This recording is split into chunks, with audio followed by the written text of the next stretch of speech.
Até aqui, nosso estudo de sequências e séries foi guiado pelos seguintes tipos de problemas. Primeiro, dada uma sequência de números reais a n, avalie se ela converge ou diverge. Se possível, determine seu limite, sabendo que algumas possuem limite, mas esses limites não são muito fáceis de calcular. Segundo, dada uma série de números reais, somatório de AN, avalie se ela converge ou diverge. Se possível, determine sua soma. Novamente, o se possível aí refere-se ao nível de dificuldade. Terceiro, dada uma série de potências, como esta aqui, determine os valores de x nos quais ela converge. É parecido com dizer se converge ou não, mas vai um pouquinho além, porque uma série de potências é como se fosse uma família de séries numéricas indexadas por uma variável x. Não faz sentido dizer que uma série de potências converge ou diverge apenas. Você tem que complementar essa informação dizendo qual valor de x você está considerando. Mas, de qualquer forma, ainda assim, esse problema aqui é análogo a este, no caso de sequências, e também a este aqui, no caso de séries numéricas. Existe um padrão aqui, pelo menos nos dois primeiros itens, que é: primeiro, eu vejo se a sequência ou série converge. E depois, se for algo viável dentro do escopo dessa disciplina, nós vamos tentar avaliar para onde converge, né? No caso do terceiro item aqui, série de potências, essa parte de tentar avaliar para onde converge não está incluída nesse tipo de problema aqui, que foi o tipo de problema que a gente estudou na aula 8. Dada uma série de potências, determina os valores de x nos quais ela converge. Então a gente poderia acrescentar esse problema aqui, para ele ficar mais parecido com os outros, também, né, a tarefa de determinar a soma de uma série de potências. Agora, a gente precisa também pensar um pouco sobre o que é a soma de uma série de potências. Dada uma série de potências, o que significa dizer que essa série de potências resulta numa determinada coisa que seria chamada de soma dessa série de potências? Que tipo de coisa seria essa que poderíamos chamar de soma daquela série de potências? Então, vamos pensar um pouco sobre isso agora. Lembre-se que uma série de potências é uma forma particular de série de funções, que como tal converge para uma função. Isso eu expliquei na aula 8. Perceba que isso é razoável, né? A soma de uma série numérica é um número. Então a soma de uma série de funções deve ser uma função. Uma série de funções, e em particular uma série de potências, nada mais é do que uma expressão envolvendo uma variável x que, quando substituída por um número, produz uma série numérica que, se convergir, nos dá um número que seria o quê? A soma dessa série numérica. Por exemplo, considere essa série de potências aqui, somatório de 2 elevado a menos n vezes x menos 1 elevado a n, com n variando a partir de zero nos naturais. Se eu atribuir o valor 0 à variável x, colocando esse valor aqui, eu vou obter uma série numérica, que no caso é uma série convergente, que converge para esse valor aqui, 2/3. Então note que eu estou jogando um número na série de potências e estou recebendo de volta outro número, né? É claro que nem sempre a série numérica resultante dessa substituição vai convergir. Então, por exemplo, se eu colocar x igual a menos 1 na série de potências, eu vou obter a série numérica mostrada aqui, que é uma série divergente. Portanto, nesse caso, eu não recebo um número como resultado, né? Não tem nenhum número que seja a soma dessa série. Se eu colocar agora o valor 3/4 no lugar de x, eu vou obter essa outra série numérica que converge para 8/9. Então, essa correspondência que a gente nota entre valor atribuído à variável x e soma da série numérica resultante dessa substituição de valor para x pode ser vista como uma função. Para cada valor de x, caso a série numérica correspondente convirja, ela vai me dar um resultado que eu posso pensar como sendo a imagem de determinada função aplicada nesse valor que eu atribuí a x. Vemos aí uma correspondência entre o valor atribuído à variável x e soma da série numérica correspondente, como eu estava explicando. De acordo com o que estudamos na aula 8, o intervalo de convergência dessa série de potências é esse aqui, intervalo aberto de -1 a 3. Isso a gente pode verificar facilmente usando as técnicas que a gente aprendeu na aula 8. Assim, podemos pensar nesta série de potências como uma representação da função f com domínio i, que é esse intervalo aqui, que associa a cada número t no intervalo i o número f de t, definido por essa expressão, que aqui não é uma série de potências. Essa expressão, nesse contexto aqui, na verdade, se refere à soma da série numérica que eu obtenho quando eu pego o valor t e coloco no lugar de x nessa série de potências. Isso é uma distinção muito sutil. A série de potências é apenas uma expressão formal, é um monte de símbolos junto. Aí, quando eu coloco um número no lugar da variável da série de potências, ela se transforma numa série numérica, como eu estava explicando aqui, né? E essa série numérica, caso convirja, vai me dar um número. Agora pense na função f, que associa a cada t nesse intervalo i, esse número f de t, denotado assim, né? Quem seria essa função f que eu defini aqui? Se eu definir, então está definido, né? Eu sei quem é a função f, mas a pergunta se refere não a se essa função está bem definida, mas a forma como ela pode ser representada. Eu tenho aqui uma representação dessa função, f de t igual a esse número aqui. Mas será que eu poderia usar uma outra expressão mais simples no lugar desse somatório para não ter sempre que explicar que esse símbolo se refere à soma de uma série numérica que eu obtenho quando eu uso o valor t no lugar da variável x nessa série de potências? Será que teria uma expressão mais simples para usar aqui? A resposta é sim. Existe uma fórmula mais simples para aquela função, que é essa aqui, ó. F de x igual a 2 sobre 3 menos x. Esta é a soma da série de potências que a gente estava estudando quando a variável x assume valores no intervalo de convergência dessa série. Simbolicamente, a gente resume isso assim.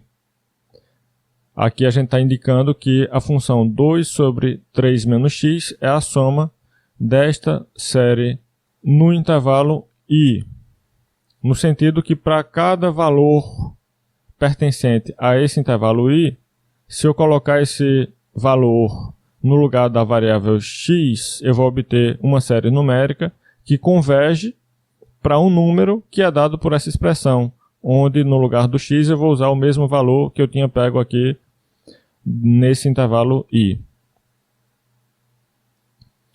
Agora, o que é que justifica essa afirmação, né? Eu tirei essa fórmula 2 sobre 3 menos x de onde? Como é que a gente pode justificar essa representação aqui? Para entender isso, observe que a parcela desta série de potências aqui pode ser escrita na forma de uma potência de expoente n.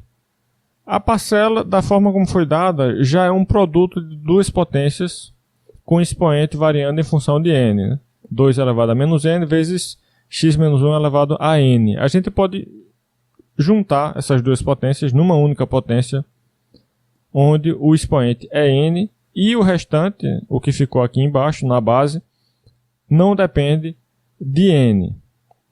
Isso nos ajuda em quê? Isso nos ajuda a pensar nesta série de potências como sendo uma série geométrica de razão x-1 sobre 2. Porque no lugar dessa parcela, escrita dessa forma, eu vou escrever uma potência, assim, ó, onde a base eu posso chamar de R, de modo que a série de potências se transforma em somatório de R elevado a n. E a gente sabe que a soma de uma série como esta, no caso em que R é constante, é igual a 1 sobre 1 menos R. Mesmo quando R não é constante, mas depende apenas de x e não de n, esse resultado aqui ainda vale.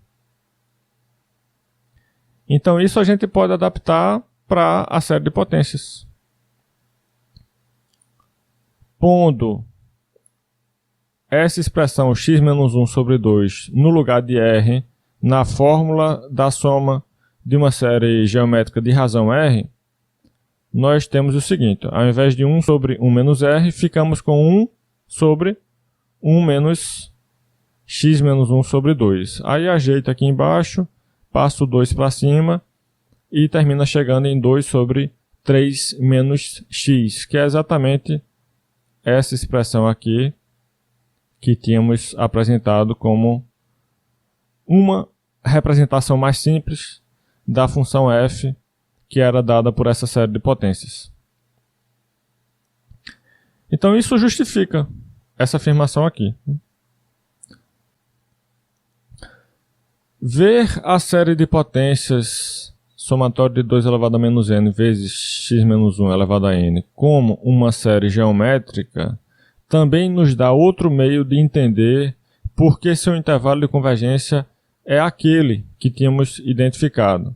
Sabemos que uma série geométrica com razão R converge se somente se esse R está no intervalo aberto de menos 1 a 1. No caso em que esse R é x menos 1 sobre 2, basta substituir essa expressão na condição de convergência para uma série geométrica. Então agora eu vou ter aqui, ó, a razão no intervalo aberto de menos 1 a 1. Essa condição equivale a esta outra.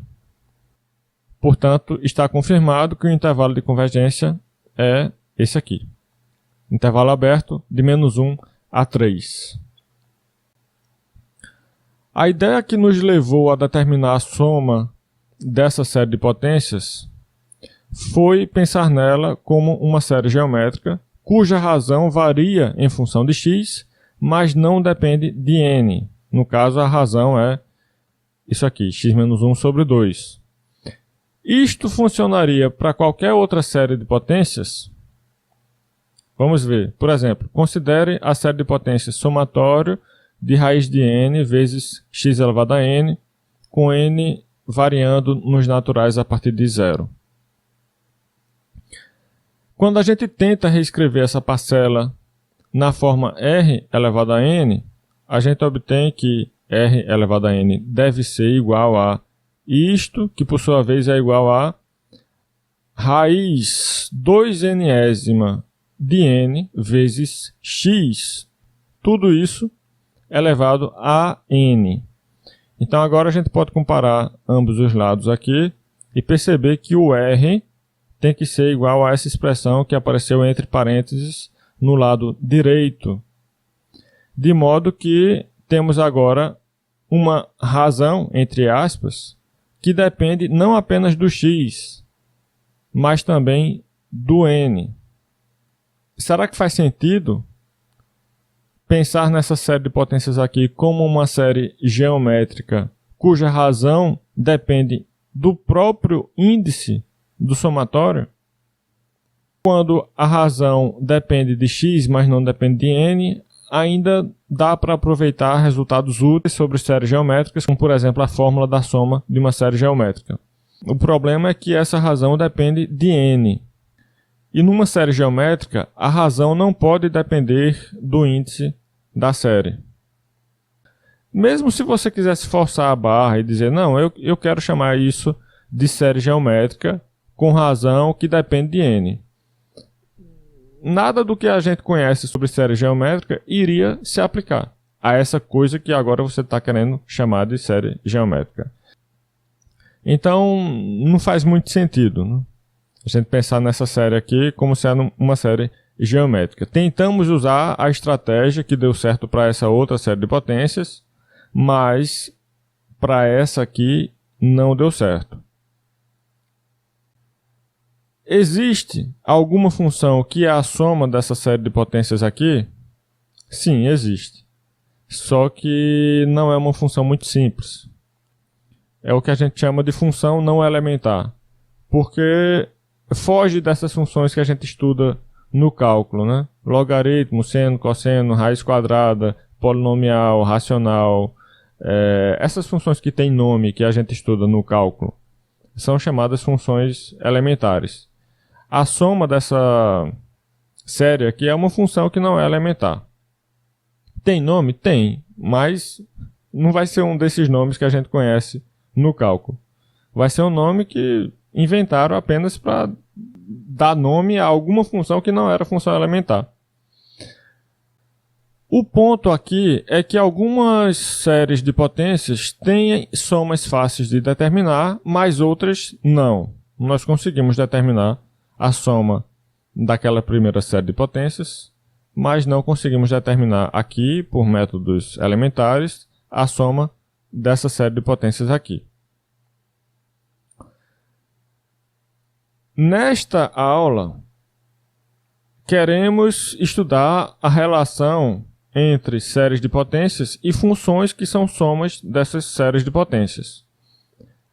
Mas queremos desenvolver esse estudo sem complicar muito as coisas, sem ter que falar dessas funções não elementares. E aí, como é que a gente pode saber que uma série de potências tem como soma uma função elementar? Olhando para essa série de potências aqui, você poderia imaginar que ela tem como soma uma função não elementar? Essa série de potências aqui parece ser muito mais complicada do que essa outra série de potências aqui? Não, né? Olhando para a série, não dá para imaginar que essa vai ser uma série fácil de estudar. Dá para identificar a soma dela facilmente. E essa aqui não dá. Isso não é muito fácil de perceber. Então, a fim de controlar a complexidade do tipo de problema que pode aparecer aqui, nós vamos inverter aquele problema que eu disse que poderíamos acrescentar, né, ao nosso estudo de séries de potências. Eu tinha dito que poderíamos acrescentar ao problema de saber se uma série de potências converge ou não o seguinte problema. Dado uma série de potências, eu quero saber não apenas onde ela converge, para qual valor de x ela converge e para qual valor de x ela não converge, mas eu quero saber também a soma dessa série de potências. É um problema importante, mas pode facilmente se tornar complicado em virtude de funções não elementares que podem aparecer como somas de séries de potências que parecem ser simples. Tentando controlar um pouco a complexidade desse tipo de problema, vamos inverter. Ao invés de tentar encontrar a soma a partir de uma série de potências dada, vamos fazer o contrário. Dada uma função f, encontre uma série de potências cuja soma é f. Aí, olhando para essa função, que eu quero que seja a soma de alguma outra série de potências, eu tenho melhores condições de saber se é uma função elementar ou não. Isso é muito mais fácil do que olhar para uma série de potências como essa e dizer se a soma dela vai ser uma função elementar ou não. Então, no restante dessa aula, nós vamos estudar esse tipo de problema aqui. Dado uma função f, encontre uma série de potências cuja soma é f.